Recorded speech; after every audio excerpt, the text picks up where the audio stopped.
A few times during the semester I'm going to record some short videos to help supplement what you read in the text and help understand theory and terms.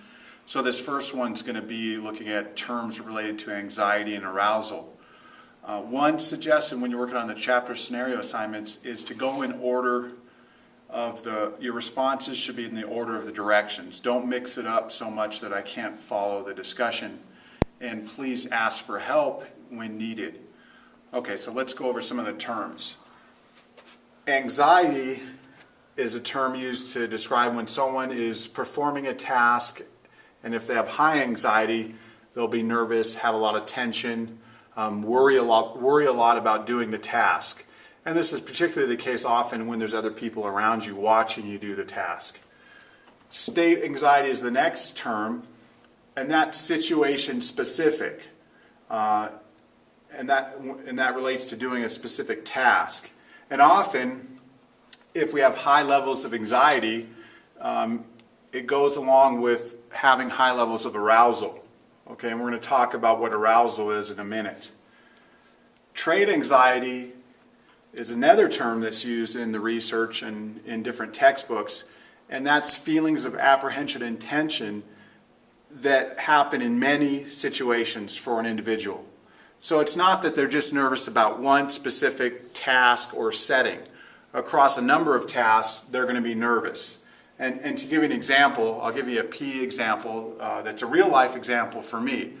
When I was teaching 8th graders dance for a month, we had a lot of students who had high levels of state anxiety related to dancing, right? And you can imagine that age group, and it was swing dance. So a lot of the students were worried about performing in front of their peers. Okay, but when we switched to another unit, for example, basketball, their anxiety wasn't the same. Their state anxiety went down. Why? Because they have some comfort level and are confident in their abilities to play basketball compared to dance. Trait anxiety, an example in a physical education setting, would be students who are anxious in many different activities that we do in PE.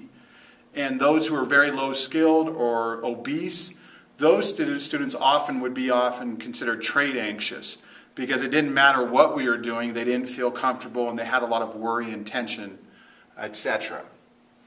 Another term, just to confuse you more, cognitive anxiety is really like state anxiety, just a different term for it, where individuals are concerned about their performance and they're worried. Usually in the research and in textbooks, they'll use somatic anxiety along with cognitive anxiety. Somatic anxiety is really arousal. That's the physiological response to having high levels or moderate levels of state anxiety, or another way to put it, cognitive anxiety. So again, somatic anxiety and arousal are the same. It's a physiological response to having high levels of anxiety. And we are familiar with that. If you're highly nervous, you can have butterflies in your stomach, sweat rate goes up, your breathing rate goes up, heart rate goes up. That's some of the somatic responses to anxiety. When you read some of the theories that you're going to review in the chapters for this first scenario, some of the theories are unidimensional, where they only look at arousal. And more current theories will look at the relationship between arousal and anxiety. So you'll have to read through that, and hopefully this small talk will help you with that.